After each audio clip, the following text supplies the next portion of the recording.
তার জন্যে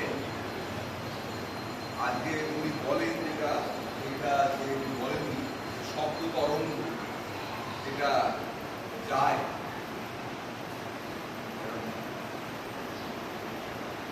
ঢেউয়ের মতন যায়, তো সেই শব্দ তরঙ্গটাকে এখানে ব্যবহার করে। এই যে আমার কথা তোমরা শুনতে পাচ্ছ প্রত্যেকে, হ্যাঁ, তোমাদের কথা কিন্তু আমি শুনতে পাচ্ছি। হয় তোমরা আমাদের দিকে একটু লুকিয়ে গেছো, না এইটাও না, কোনো অপরাধ করো, কোনো অন্যায় করনি তোমরা, তাহলে তোমরা কেন? হ্যাঁ নিশ্চয়ই গুরুজনদের সম্মান দেওয়াটা তো কাজ, কিন্তু সম্মান দিয়ে ধরো তোমাদের টিচার যখন বলল যে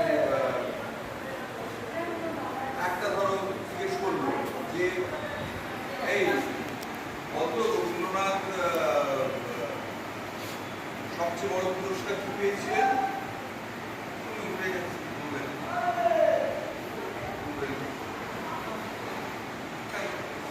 যদি বলো ম্যাম রবীন্দ্রনাথ নোবেল পেয়েছিলেন, তাহলে তুমি অপমানিত হবে?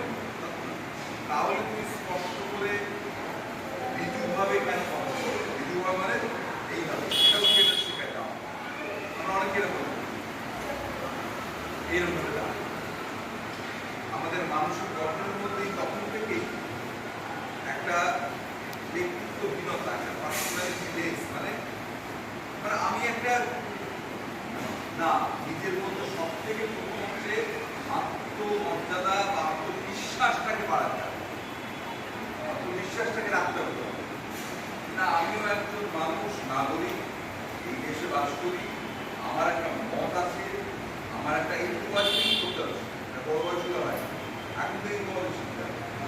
এবং তার জন্যে তোমার নিজের দাঁড়ানো বসা সব কিছুর মধ্যে যেটা দিয়ে শেখায় যে সেই রকম একটা যারা ঘনিষ্ঠতা নিয়ে আসে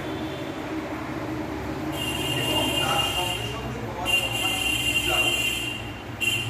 তোমরা কিছু নাটক দেখো, আমাদের দেশটাই এমন দুর্ভাগা দেশ যেখানে নাটক দেখা প্রচুর কম।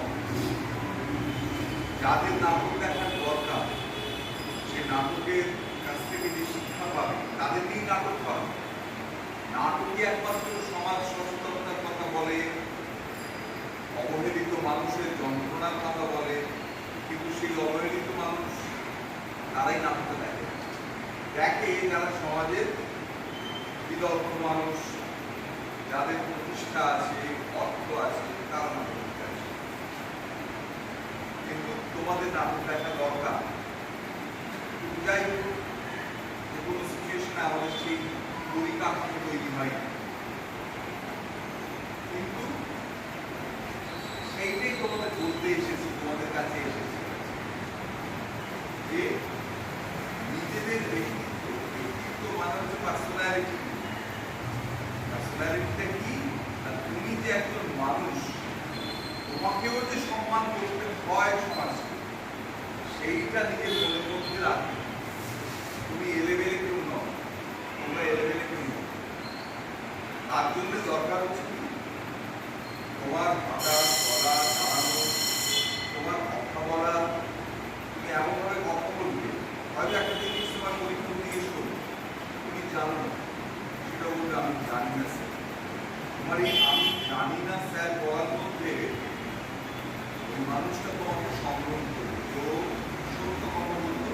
এবং এই যে জানে না, এই যে আমি জানি না, যায় না এইগুলোর মধ্যে এই একচিক বলকে অভিব্যক্তি বাংলায় যায়, এগুলোর মধ্যে দিয়ে তাকে আমরা নিচু চোখে দেখি, পাত্তা দিই না। আমরা প্রত্যেকেই পাত্তা পাওয়ার যোগ্য, আমরা মানুষ, পড়াশোনা করছি, অনেক কষ্ট করে পড়াশোনা করছি, ফলে তোমাদের সবসময় ওই দাঁড়ানো, বসা, এইগুলো কেটের শিক্ষা, কেটের গোড়া থেকে শিক্ষা দেয়। আর যদি কারো মনে হয় ভবিষ্যতে যে আমি অভিনয় করব, ধরো কাজের জন্য সিরিয়াল করব, সেখানেও আমি দরকার, তাহলেও তোমাকে এখন থেকে সেই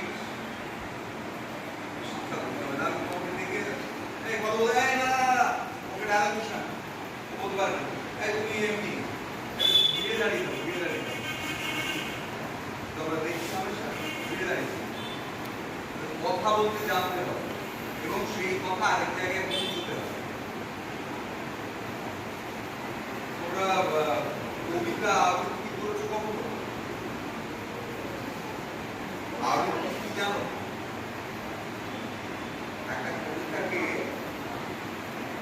কবিতা যখন আমরা বলি, পড়ি যখন, পড়া থেকে তখন আমরা পড়ি কি, ধরো কোন দেশে তরুণতা সকলের চাইতে কেমন, কোন দেশে কমন, কোন দেশে তরুণতা সকলের চাইতে কেমন, এটা মুখস্থ হয় না তারা, কারণ তুমি মানে মুখেও করছো না, তোমার উচ্চারণ ঠিক নেই। ফলে কবি কি বলছে এবং ওই আবৃত্তিটা তখন থেকে তৈরি হয়। কোন দেশেতে তরুণতা, কবি কি বলছে, কোন দেশেতে, কোন দেশে, প্রশ্ন করছে কোন দেশে, প্রশ্ন মানে কি আমি বলি কাদের দেশে এমন সোনার টুকরো ছেলে আছে, এই এক্সপ্রেশন, কোন দেশে তরুণতা, সকল দেশের চাইতে সামনে, কোন দেশেতে চলতে গেলে দলতে পারে রে দুর্বা কোমর, দুর্বা উপহাস কোমর, কোন দেশেতে তরুণতা সকল দেশের চাইতে সামনে, কোন দেশেতে চলতে গেলে দলতে হয় রে দুর্বা কোমর, কোথায় পাবে সোনার ফসল, সোনার কোমল ফোটে, সে আমাদের বাংলাদেশ, আমাদেরই বাংলা। এইভাবে পড়লে তোমার বুঝতে যেমন হবে, এমনি তখন থেকে এইটা কি আবৃত্তি হবে। অর্থাৎ কবিতার অর্থ বুঝে একটা ছন্দ আছে, ছন্দ বুঝতে, যেমন ধরো রানা, তোরা গান শুনেছে, কিন্তু আসল কবিতা সেটা থেকে সলিল চৌধুরী মহাশয় বলে একজন বড় প্রকার দিয়েছিলেন আর উপাধ্যায় গিয়েছিলেন গান কবিতা। রানা ঘন্টা বাজছে রাতে, রানা চলেছে খবরের হাতে, রানা চলেছে রাত্রির পথ পথে চলে, কিন্তু নিষেধ মানে না আমার দিগন্ত থেকে দিগন্ত হয়ে রানা তার নিয়ে নতুন খবর, রানা। এই যে ছন্দ, এইটা না বুঝতে পারলে, এইটা যদি বুঝতে পারো, এইটা যদি বলতে পারো, তাহলে তোমার এটা বলতে গেলে ওই গলার আওয়াজ শব্দ লাগবে, তার যে উচ্চারণ লাগবে। এই যে বলো কোন দেশেতে তরুণতা, দেখো কোন দেশে, পরিষ্কার কোন দেশে তরুণতা, দেশে সেটা বোঝা গেল না,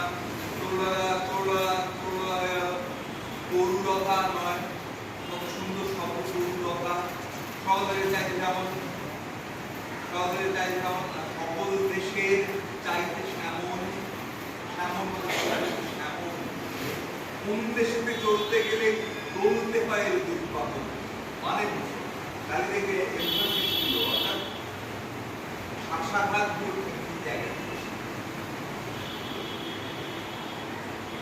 কারণ তোমরা কবিতা পড়েছো কিন্তু ওই রকম ভাবে পড়েছো, আর করতে পারো, চেষ্টা করো।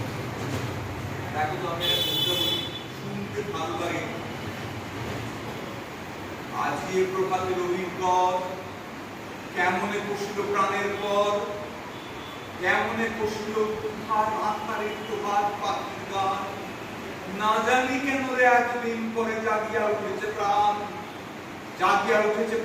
ওরে উথলি উঠেছে বাড়ি, ওরে প্রাণের বাসনা প্রাণের আবেগ লুকিয়া রাখিতে নারী, থর থর করে কাঁপিছে ভূধর, শিলা রাশি রাশি পড়িছে কোচে, ফুলিয়া ফেনিল শরীর, গরজি উঠিছে দারুণ রসে, হেথায় হোথায় পাগলের প্রায়, ঘুরিয়া মাতিয়া বেড়ায়, বাহিরিতে চায় দেখিতে না পায়, কোথায় কারার দ্বার, কেন রে বিধাতা পাষাণ হেন, চারিদিকে তার বাঁধন কেন, আংরে হৃদয় আংরে বাঁধন, সাধরে আসিতে প্রাণের সাধন, লহরীর পর লহরী তুলিয়া, আঘাতের পর আঘাত পর।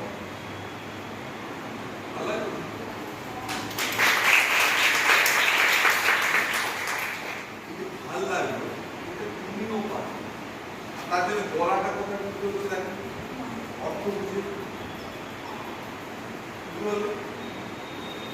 ফলে এই ভালো লাগাটা তোমরাও ভালো লাগাতে পারো, কিন্তু এর জন্য তো চর্চা প্র্যাকটিস করতে হচ্ছে।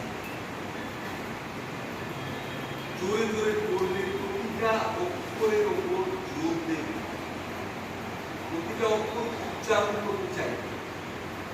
আমরা অনেক বেশিরভাগ মানুষ শেষ অক্ষরটা বলি না, যাকে আমাদের থিয়েটারের পরিভাষায় বলে পেন ড্রপ। পেন ড্রপটা হলে যে কোনো অভিনেতাকেও খারাপ লাগে, যে কোনো মানুষের ক্ষেত্রেও খারাপ লাগে। আমি কাল গিয়েছিলাম লাম, এই লাম ন পর্যন্ত করতে পারবো। আমি কাল গিয়েছিলাম সিলেট করতে গিয়ে বাকিটা শোনা যাবে পুরো নেই গিয়েছি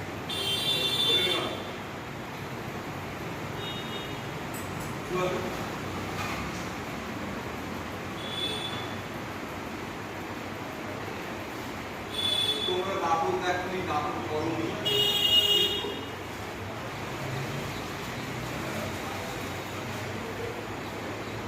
এই যে উচ্চারণ এগুলো তোমাদের ব্যক্তিগত জীবনেও কাজে লাগবে। বললাম এখন তোমাদের তো আর অন্য কোনোভাবে তোমরা নাটকের জানো, ফলে তোমাদের কিভাবে নাটকের মধ্যে ভুল হওয়ার বুঝতে পারছি।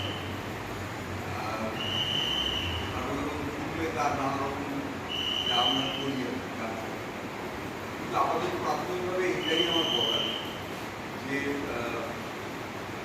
আচ্ছা তোমরা মাইকে মধুসূদন দত্ত নাম শুনেছো? তার কোনো কবিতা বলতে হবে না, কবিতা লিখেছে, কি লিখেছেন জানো? মাইকে মধুসূদন দত্ত কি লিখেছেন জানো? বঙ্গভূমি, এটা কার বলো, আরো বলে বলো, আরেকটু বলে। বঙ্গভূমি, বঙ্গভূমি কবিতাটা পড়েছিল একবার। বঙ্গভূমি কবিতাটা কি? হে বঙ্গ। আচ্ছা, এই কবিতাটা উনি কেন লিখেছিলেন? ওনার জীবন সম্পর্কে কোনো ধারণা আছে? উনি একজন বিপ্লব, মানে শুধু আমরা যে বিপ্লবকে সাধারণত বুঝি সেটা না। বিপ্লব মানে যে সময় তুমি দাঁড়িয়ে আছো সেই সময়টার বিরুদ্ধে কথা বলা, সেই সময়টাকে পাল্টে দেওয়ার চেষ্টা করাটা বিপ্লব। সেখান থেকে বিপ্লবের শুরু। মাইকেল ওই রকমই একজন বিপ্লবী মানুষ, যিনি তার সময় তার সমাজের অত্যাচার দেখে খ্রিস্টান হয়ে গেছিল। সেটা হচ্ছে খুব কাজ করেছিলেন তা নয়, অল্প বয়সে, কিন্তু এই তার এই নিজের সমাজের প্রতি, সমাজে যে মানুষের প্রতি সমাজ প্রতি অত্যাচার করে তাই দেখে বীতশ্রদ্ধ হয়ে, বীতশ্রদ্ধ মানে কি জানো? বীতশ্রদ্ধ মানে শ্রদ্ধা নেই, বীতশ্রদ্ধ। সেই বীতশ্রদ্ধ হয়ে তিনি খ্রিস্টান হয়েছেন। তিনি বললেন যে ওই খ্রিস্টান ধর্মেও ওই সব কাণ্ড আছে, উঁচু নিচু, নিচুর ওপর অত্যাচার, বোঝেন। আর ওরা একটা স্বপ্ন ছিল ইংরেজিতে কবিতা লিখবে, এবং ইংরেজি স্বপ্ন দেখবে, ইংরেজি ভাষাকে এত ভালোবাসে। ওর মধ্যে ইংরেজি জানা, মানে ইংরেজরাও অত ইংরেজি জানতে কিনা সম্ভব। উনি লন্ডনে যেতে চেয়েছিলেন, সেখানে থাকতে চেয়েছিলেন। ওনার অ্যাম্বিশন থাকে তো, লক্ষ্য থাকে। উনি চেয়েছিলেন ওদের দেশে কবিদের মতো কবি হবে, কিন্তু হতে পারেননি। মাদ্রাজে চলে এলেন, মানে মাদ্রাজ পর্যন্ত যেতে পারলেন, তারপরে হতে পারলেন না। মাদ্রাজে গিয়ে ওখানে স্কুলের শিক্ষকতা করতেন এবং লিখতেন, মানে লিখতেন ক্যাপটিভ লেনিং বলে একটা কাব্য। সেই কাব্য দেখে তখনকার দিনে বেতন সাহেব পণ্ডিত, তিনি পড়ে বললেন যে অসাধারণ পদবী। কিন্তু আমি কবিকে অনুরোধ করবো যে আমাদের দেশে অনেক বড় বড় কবি আছে, তোমাদের দেশে নেই, তোমার মতো কবি হবে। তুমি তোমার এই প্রতিভা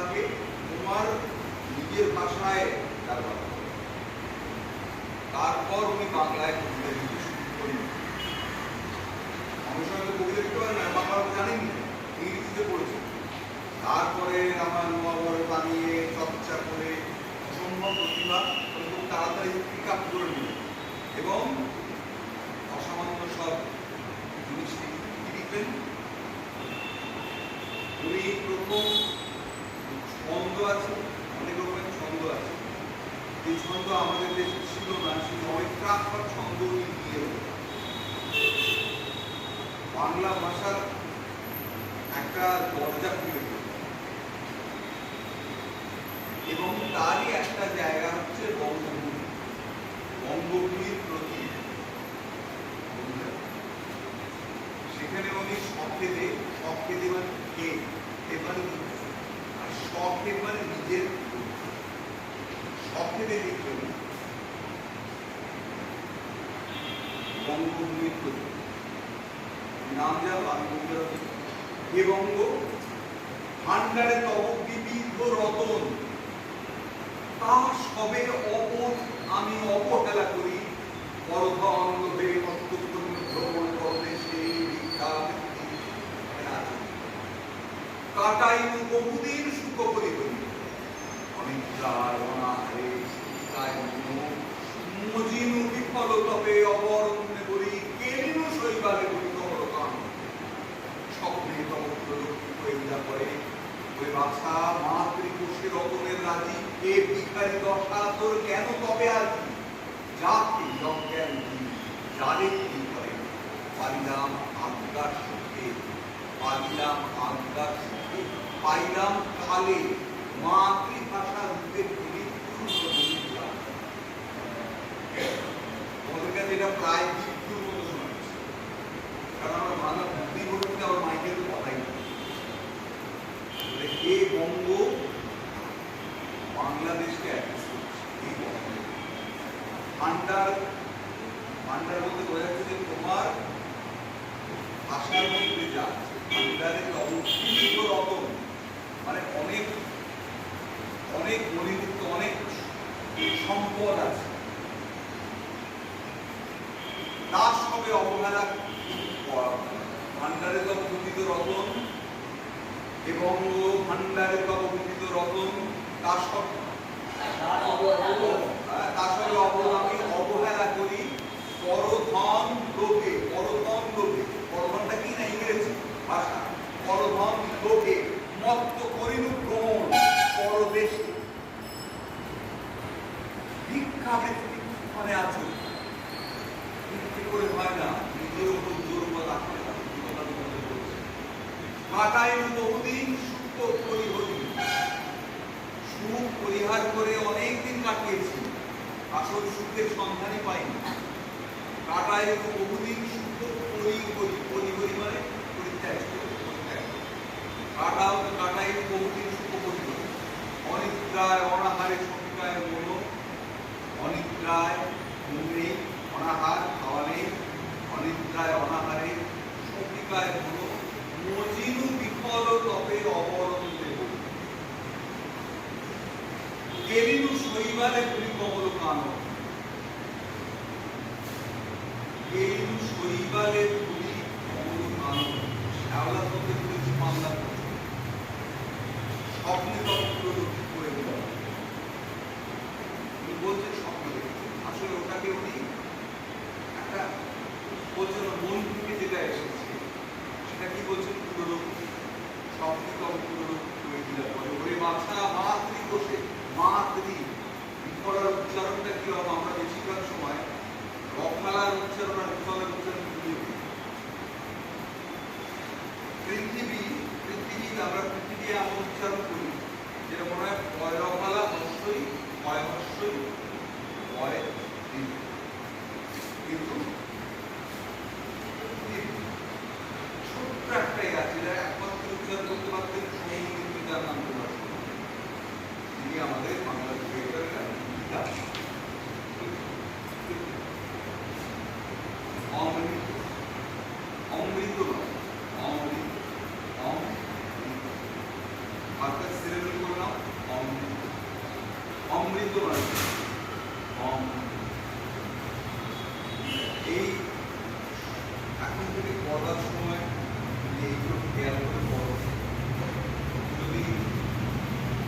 চিৎকার করে কিন্তু বলার নেই। এই যে আমি কথা বলছি, আমি কি চিৎকার করছি না, আমি আমার ভলিউমটাকে বাড়াচ্ছি। ভলিউম বাড়ানো থেকে বড় কথা স্কেল, অর্থাৎ ভলিউমটা যদি খুব বেশি বাড়াও তোমার বোকার পরে লাগে। স্কেল বাড়ানো মানে আমি এইভাবে কথা বলছিলাম, আমি এই বললাম, ভগবান তুমি যুগে যুগে দুধ পাঠাইছো বারে বারে দয়াহীন সংসারে। তারা বলে গেল ক্ষমা করো সবে, বলে গেল ভালোবাসো, অন্তর হতে বিদ্বেষ ও বিষ না বরণ্য তারা স্মরণ্য তারা তবু বাহির দ্বারে আজি দুর্দিন ফিরানো তাদের, আজি দুর্দিন কেটে পেরে গেল, আজি দুর্দিন ফিরানো তাদের ব্যর্থ অবস্থা। আমি যে দেখেছি কবর রাত্রি ছায়ে এনেছে নিষ্কাহায়, আমি যে দেখেছি তরুণ বালক উন্মাদ হয়ে ছোটে কি যন্ত্রণায় মরেছে পাথরে নিষ্ফল মাথা থেকে। এই হচ্ছে স্কেল।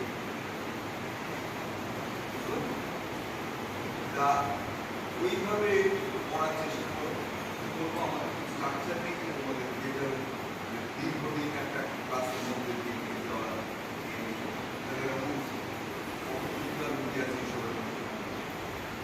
আজ আমার এই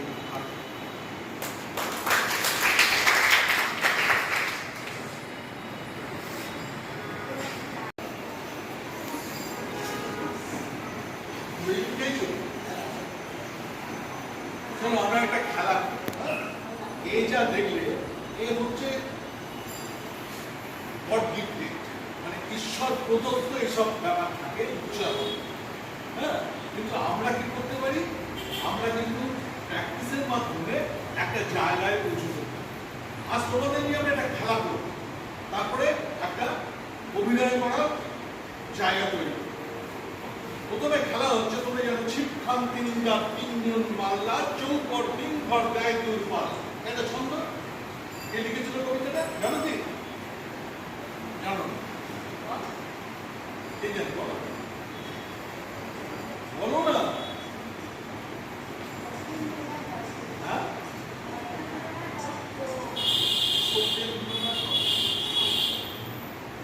ঠিক আছে। এইবার আমরা করবো, সবাই মিলে আমার সঙ্গে বলবে, প্রত্যেকে বলো। ছিপখান তিনদার, ছিপখান তিনদার তিনজন মাল্লা চৌকর তিন ঘর গায়ে দুর পাল্লা। বলছো না কেন? জোরে জোরে বলো, বলো আমার সঙ্গে বলো। ছিপখান তিনদার তিনজন মাল্লা চৌকর তিন ঘর গায়ে দুর পাল্লা। ঠিক আছে, আবার বলো। ছিপখান তিনদার তিনজন মাল্লা চৌকর তিন ঘর গায়ে দুর পাল্লা।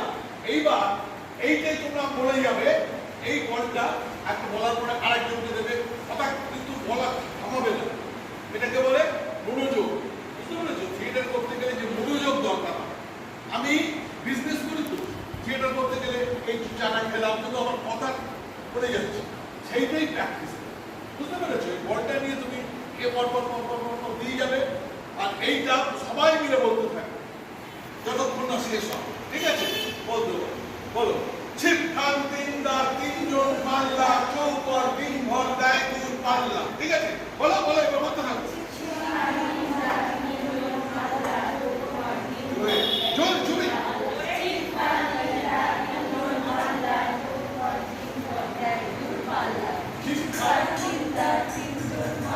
বললে হবে না, বলো বলো বলো বলো, থামবে না।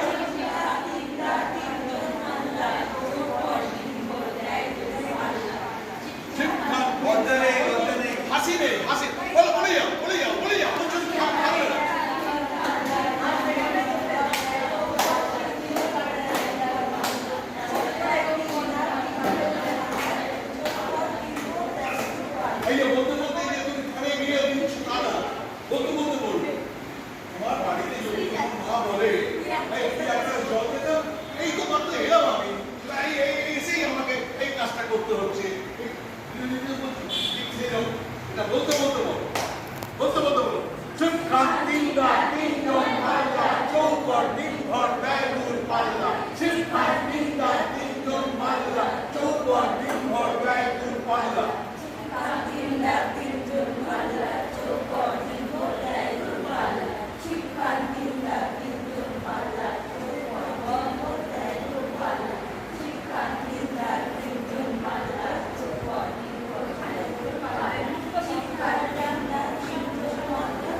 ঠিক আছে? বলো, জোরে জোরে বলো।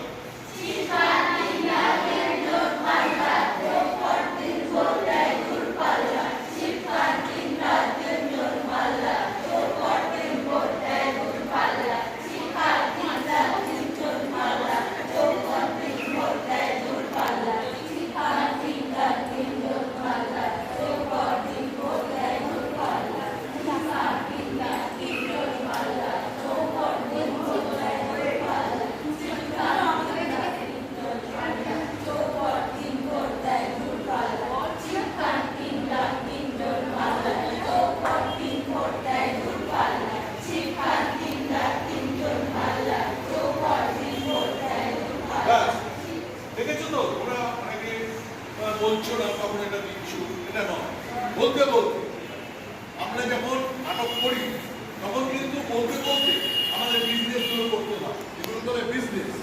হ্যাঁ, তাতে কিন্তু আমার ওই লাইন থেকে, ওই যে লাইনটা আমি বলছি তার থেকে আমার কিন্তু মনোযোগ সরে যাবে না, ওই লাইনটাই কিন্তু আমি বলে যাবো।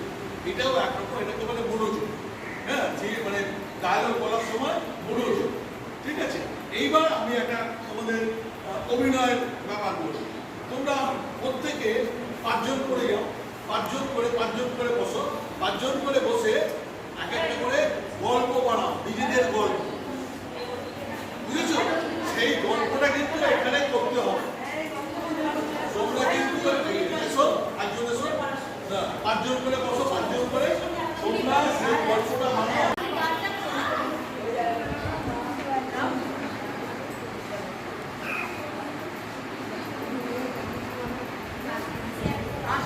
বলো, এসো, গল্প।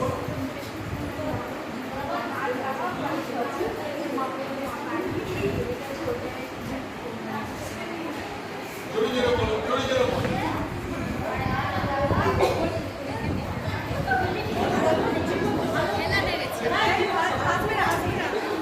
বলো। তোমরা এসে বলো, এখন নাচ লাগছে।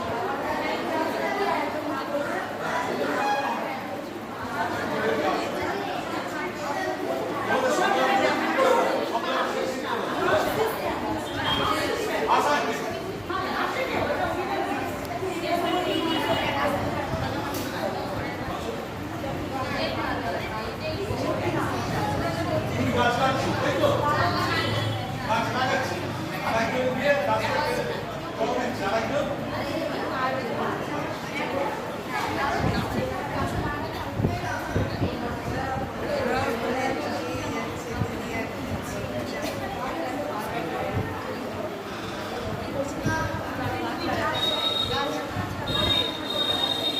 জোরে বলো, জোরে বলো।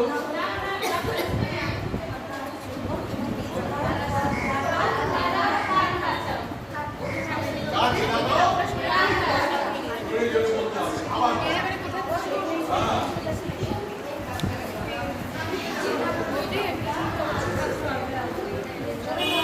এদিকে বলো, হ্যাঁ, এদিকে বলো। এদিকটা গাছ লাগাও, হ্যাঁ।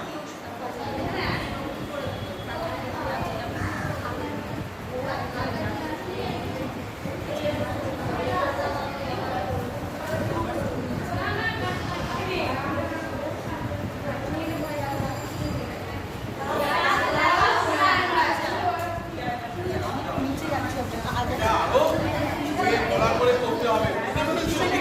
হ্যাঁ। আচ্ছা, তোমরা কি ভেবেছো? তোমরা কি ভেবেছো?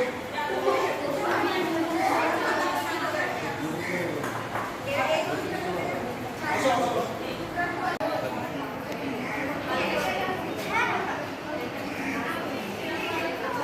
এসো না, এসো।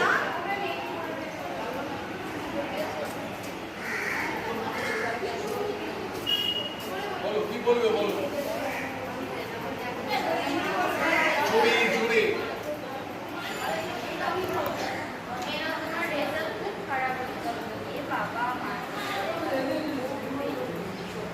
সেটা তাকিয়ে তাকিয়ে বলো, বলো। আরো জোরে বলো, আরো জোরে বলো।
যাও, দুজন তো দেখতে করো।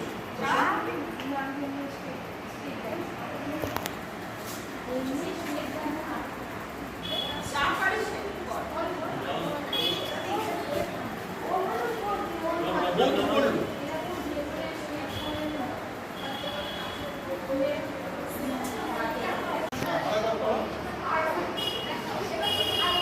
হ্যাঁ করো, যা পারো করো।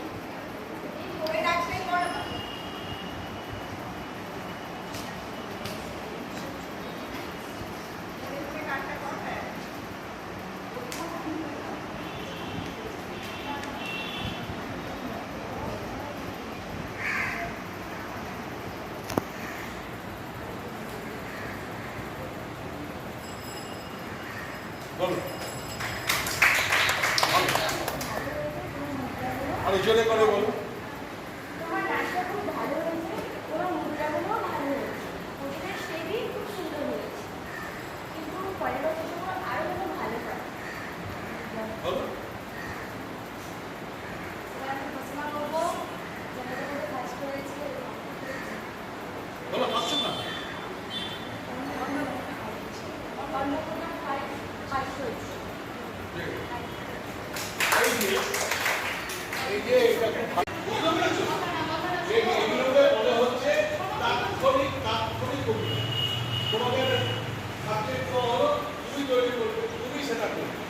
এই থিয়েটারে অনেক রকম ব্যাপার আছে, যেমন হচ্ছে তোমরা দেখবে লক্ষ্য করে কোনো সময় পা জোড়া করে দাঁড়ালে পরে অসুবিধা ঘোরান, তখন কিরকম হয়? এরকম হয়ে যায়, এরকম হয়ে যায়। কিন্তু তোমাদের দাঁড়াতে হবে কি হবে? পাটা যদি রিপ্লেস থাকে না বলতে অ্যাটেনশন হয়ে দাঁড়াতে হবে, কারণ এইভাবে দাঁড়াতে হবে। কিন্তু সবসময় পাটা ভাগ করে দাঁড়াতে হবে, যাতে দেখো কয়েক সেকেন্ডের ভিতরে আমি ওদিকে যেতে পারবো। এই দেখো আবার দেখো, আবার দেখো, এইটা হচ্ছে স্টেপিং। থিয়েটারে অভিনয় করতে গেলে স্টেপিং গুলো খুব দরকার আছে। এবার তোমাদের মঞ্চের ভাগটা কেন? হ্যাঁ যদি আমরা অভিনয় করি, এইটা চারিদিক বলে কি অস্ট্রেলিয়া দেখবে কোনো হলের কাছে দেখতে পাবে এইরকম চোখ, এই চোখ এটাকে বলে অস্ট্রেলিয়া, ঠিক আছে? আর এইখানে যেসব ঘোরানো থাকে কালো কালো কাপড়, কালো কালো কাপড়, এদিকেও দেবে কালো কালো কাপড়, এগুলোকে বলে লেগস। আর এর ভেতর থেকে যে যাওয়া, এই যাওয়াকে বলে উইং, ঠিক আছে? তার মানে আমরা দেখতে পাই এই সামনে পর্দা, একটা পর্দার সামনেটাকে বলে প্রসেনিয়াম। প্রসেনিয়াম আমি আপনার একজনের প্রসেনিয়াম থিয়েটারের কথা বলছি, হ্যাঁ প্রসেনিয়াম। এখন অবশ্য অনেক রকম হয়ে গেছে, হ্যাঁ এখন আবার প্রসেনিয়াম ভেঙে বিভিন্ন রকম থিয়েটার হচ্ছে, কিন্তু আমরা বিরত করছি প্রসেনিয়াম। আর এই যে দেখছো, এই যে এই জায়গাটা পর্দার আগে কি ওই দিকে যদি দর্শক হয়, পর্দার এই জায়গায় হচ্ছে এটাকে বলে হচ্ছে যে ডাউন স্টেজ, একে বলে ডাউন স্টেজ, ঠিক আছে? আর একেবারে ওই পিছনে, এই যে পিছনে, একে বলে আপ স্টেজ, আপ স্টেজ, হ্যাঁ এটাকে বলে আপ স্টেজ। আর মাঝখানটা কি বলে? এটাকে বলে হচ্ছে মিডল স্টেজ। এই মাঝখানটাকে বলবে এই ডাউন স্টেজ আর আপ স্টেজের মাঝখানটাকে মিডল স্টেজ, ঠিক আছে?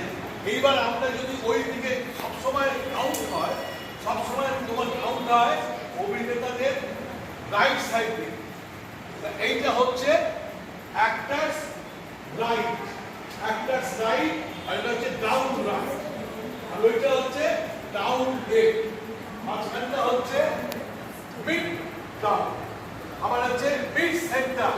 ওই দিকে যদি চাই মিড লেফট, এদিকে হচ্ছে মিড রাইট, ওই দিকে হচ্ছে আপ আপ লেফট, ওই দিকটা হচ্ছে আপ রাইট, আর মাঝখানটা হচ্ছে আপ সেন্টার, ঠিক আছে? এইটা একটু যা মনে রেখে। এইবার বলো তোমরা আর কি কি জানতে চাও? যদি বাকি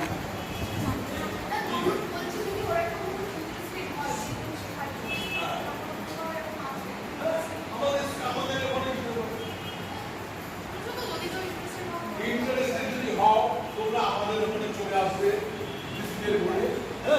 আমরা তোমাদের অভিনয়ের সুযোগ করে দেবো, মঞ্চে নামার সুযোগ শিখিয়ে।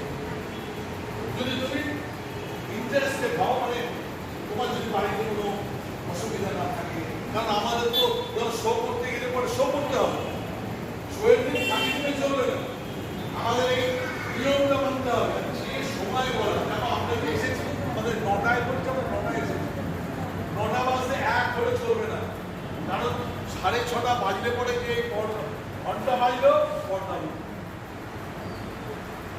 আমাদের কিন্তু লেট করলে চলবে না, তোমার অসুখ বিসুখ যা হোক আমায় আসতে হবে অভিনয়।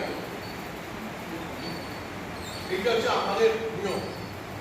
এই আমি আজকে 52 বছর ধরে এই করছি, ঠিক টাইমে আসা, ঠিক টাইমে যাওয়া।